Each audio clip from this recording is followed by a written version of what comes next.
अरे ऋषिवर, हाथ मत जोड़िए। इससे पहले कि गड़बड़ हो जाए, अपनी नमस्कार मुद्रा को आशीर्वाद मुद्रा में बदल दीजिए। बात को समझिए। मैंने ये अवतार मैया और लल्ला के अद्भुत संबंध का अनुभव करने के लिए लिया है, पर आपकी भावुकता के कारण यदि मैया को मेरा सत्य पता चल गया तो ये संबंध ही बदल जाएगा।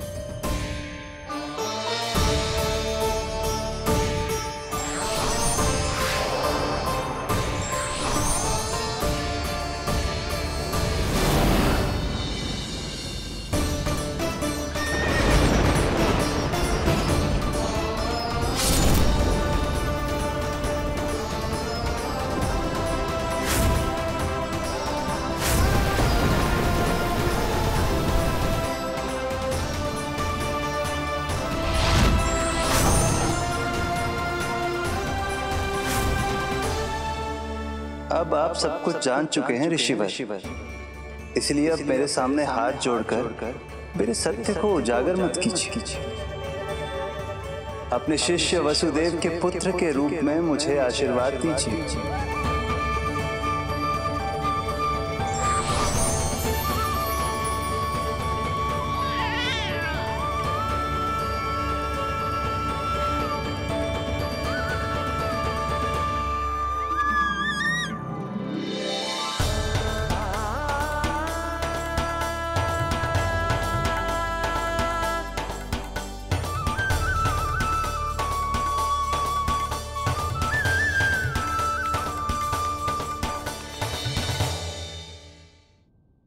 ऋषिवर, आप मौन क्यों हैं? और आपकी आंखों में आंसू? सब कुछ ठीक है ना? अब तो आप हमारे लल्ला का नामकरण करोगे ना? इन दोनों का नामकरण करना मेरा सौभाग्य होगा पुत्री।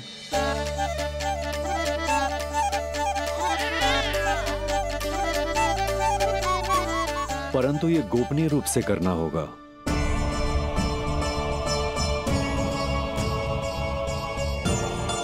अवश्य ही स्वामी का आग्रह होगा,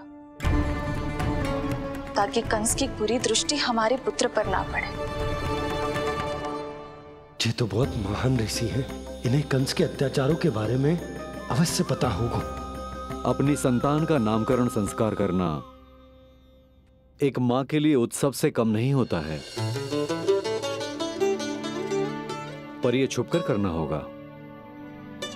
आप दोनों को स्वीकार तो है ना? जैसी आपकी आज्ञा गुरुदेव। स्वीकार है गुरुदेव। तो फिर कहाँ करना है हमें नामकरण का प्रबंध? गुरुदेव, मंदिर सही रहेगा? उससे पवित्र स्थान तो हो ही नहीं सकता है।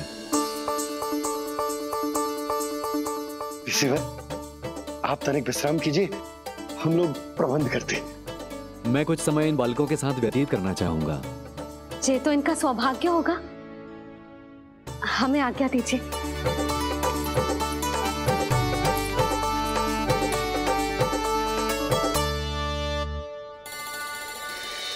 प्रभु, स्वयं भगवान होकर भी आपको बंदी गृह में जन्म लेना पड़ा।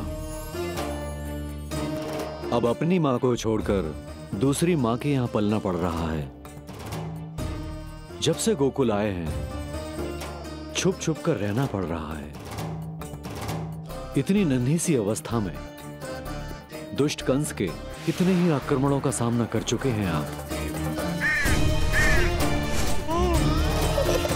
और जिस उत्सव में सभी सप्तऋषियों और सभी देवी देवताओं को साक्षी बनकर आना चाहिए, उस नामकरण उत्सव को यहां एकांत में करना पड़ रहा है।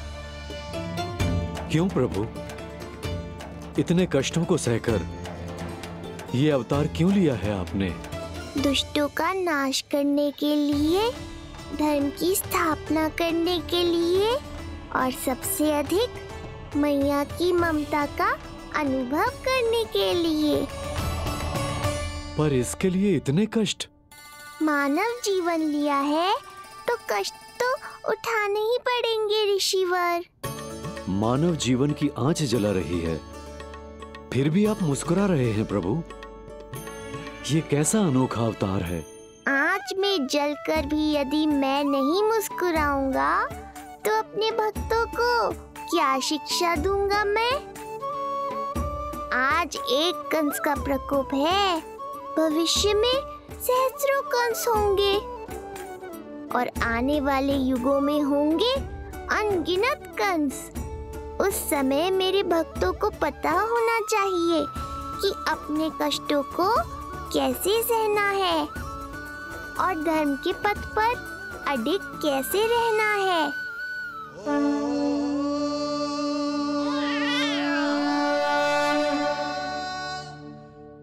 आप धन्य हैं प्रभु। देखा अस्ति, जब सिंह दहाड़ता है तो वन के सभी जीव जंतु इकट्ठे हो ही जाते हैं।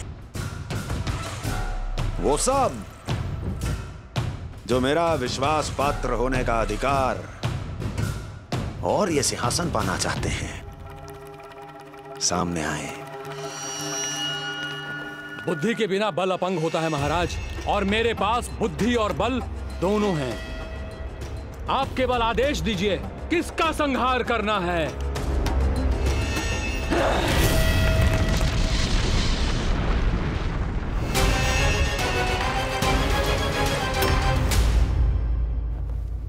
सारी तैयारी हो गई। बोलो। आप गुरुदेव को बुला लो, मैं रोहिणी जीजी और बालकों को ले आती हूँ। यशोदा, तुम रुष्ट तो ना हो ना मुझसे? मैं भला रुष्ट क्यों होने लगी? नहीं, तुम जो उत्सव बड़े धूमधाम से करना चाहती थी और बहुत प्रसन्न हूँ मैं कि हमारे लल्ला का नामकरण स्वयं ऋषि गर्ग पूरे विधि विधान से कर रहे हैं। मैं समझ गई, उत्सव बड़ा हो या ना हो, प्रसन्नता बड़ी होनी चाहिए। अरे मैं तो इतनी उत्साहित हूँ कि दोनों भाइयों का नामकरण आज के शुभ मुहूर्त पे हो रहा है। तो इससे पहले जो बीत जाए, जाओ। आप ही बुला लो।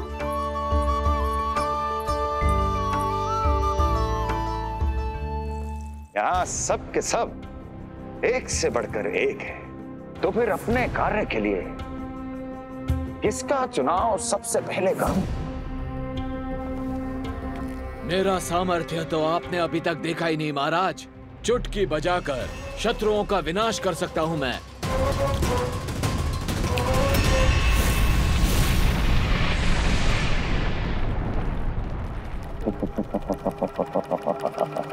वाह! किंतु आपने तो बताया ही नहीं कि करना क्या है। वध करना है, एक नवजात बालक का वध। उसे साधारण बालक मत समझना। गोकुल में नंद के घर पल रहा वो बालक विष्णु का अवतार है।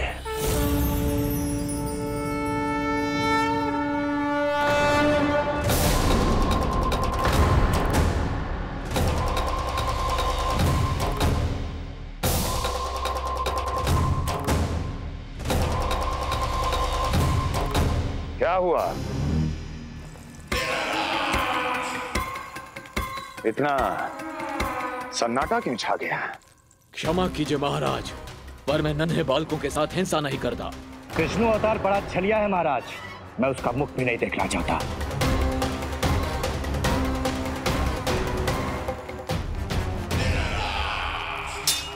जाने दो इन्हें। वैसे भी इस सिंहासन के लिए मुझे कायरों की कोई आवश्यकता नहीं। जाने दो।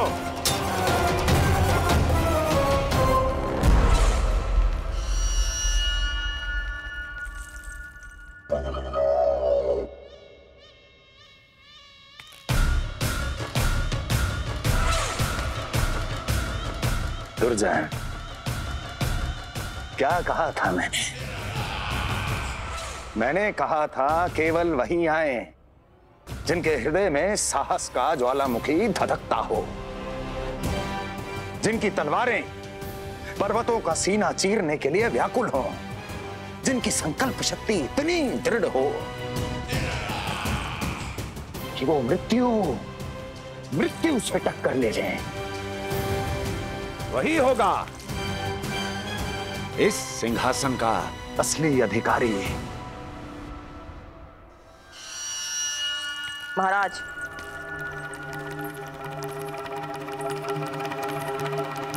ना तो आपके दिए इस सम्मान का कोई मूल्य रह गया है और ना ही आपके भय का।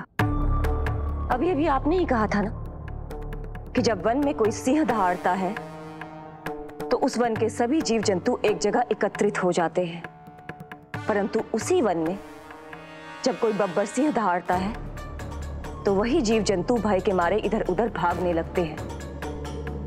निश्चित ही वो बालक इन सब के लिए बब्बर सिंह बन चुका है। उसका भय हमारे साम्राज्य की नींव हिला रहा है महाराज।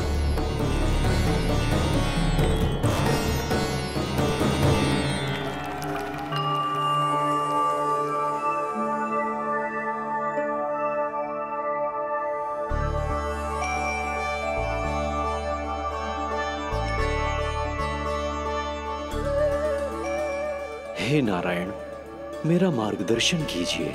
हे मां सरस्वती, मुझे आशीर्वाद दीजिए ताकि मैं दोनों बालकों के लिए सर्वोत्तम नामों का चुनाव कर पाऊं।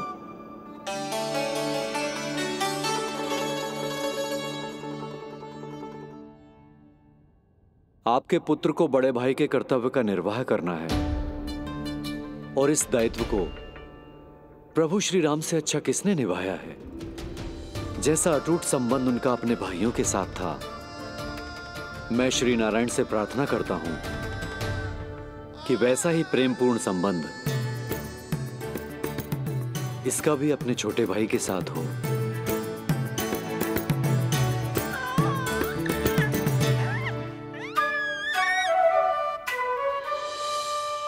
इसीलिए इसका नाम राम हो। इसीलिए इसका नाम राम, इसीलिए इसका नाम राम।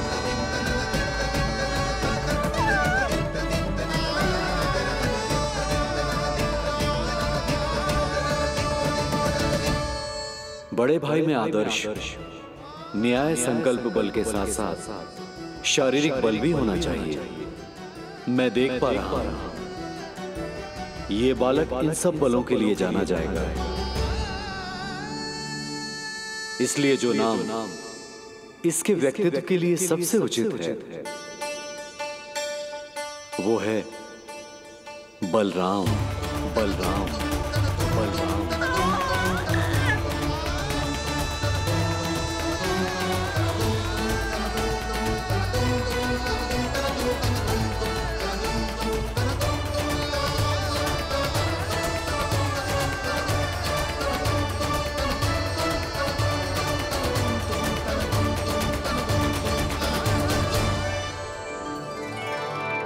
बलराम,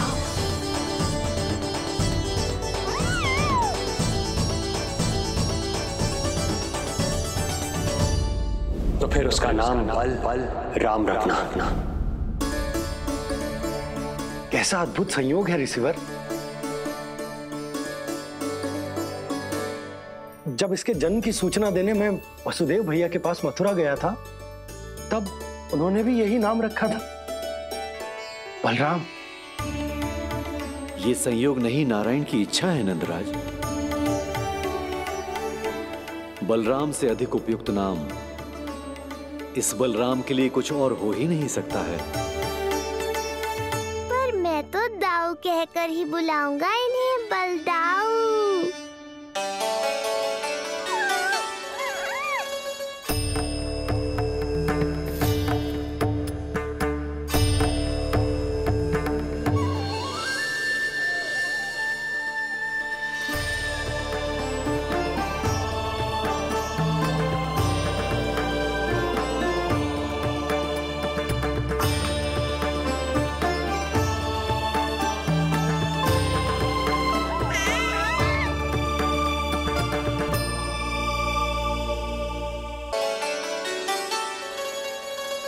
सुना पुत्र, आज से तुम्हारा नाम होगा बलराम। बलराम बलराम।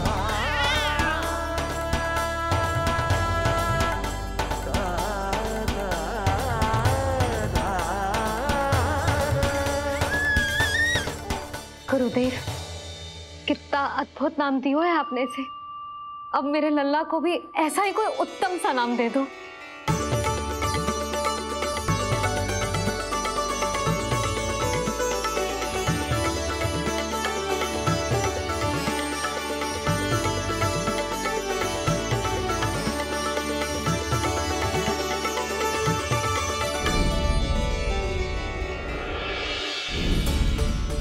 ये कठिन दायित्व आपने ही मुझे सौंपा है प्रभु। इसे निभाने की क्षमता भी आप ही दीजिए।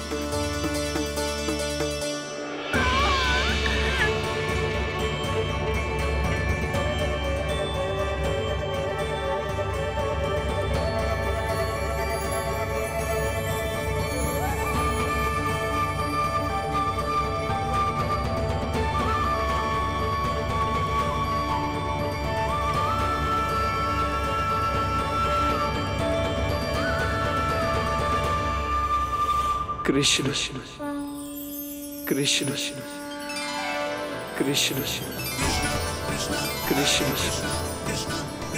कृष्ण कृष्ण।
शब्द नहीं है,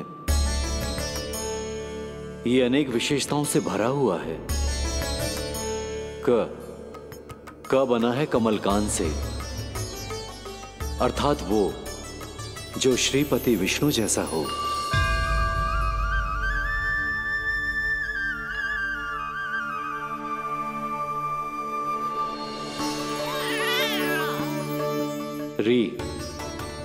री की उत्पत्ति हुई है श्री राम से, अर्थात वो जो सबके हृदय में बस जाए।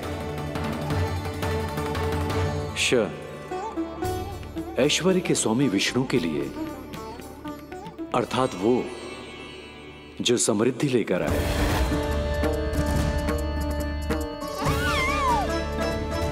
और ना है नरसिंह के लिए, अर्थात वो जो रक्षा करे। और अंत में आकार की मात्रा सूचक है अग्निदेव का, अर्थात वो जो स्वयं तप कर सबको पवित्र कर दे।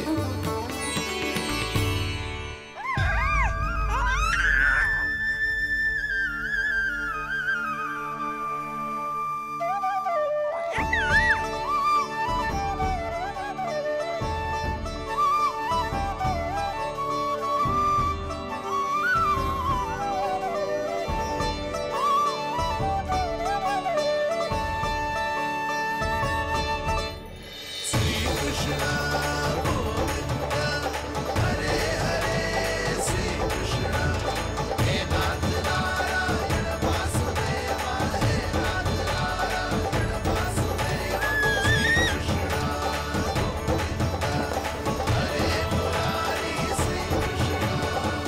आज से तुम्हें सारा संसार जिस नाम से पहचानेगा वो नाम है कृष्ण। वो नाम है कृष्ण। वो नाम है कृष्ण। वो नाम है कृष्ण।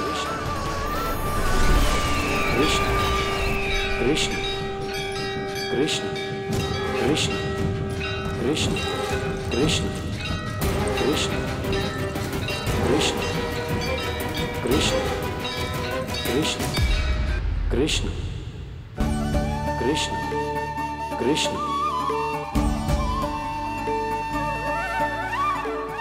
यशोमती मैया की नंद लाला,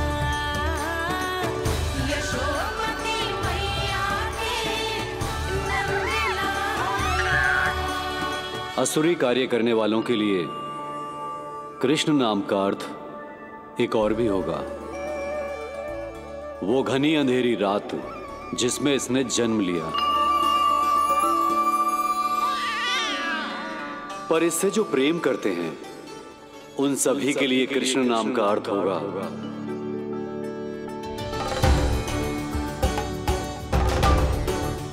अतुलनीय सुंदरता और अथाह प्रेम।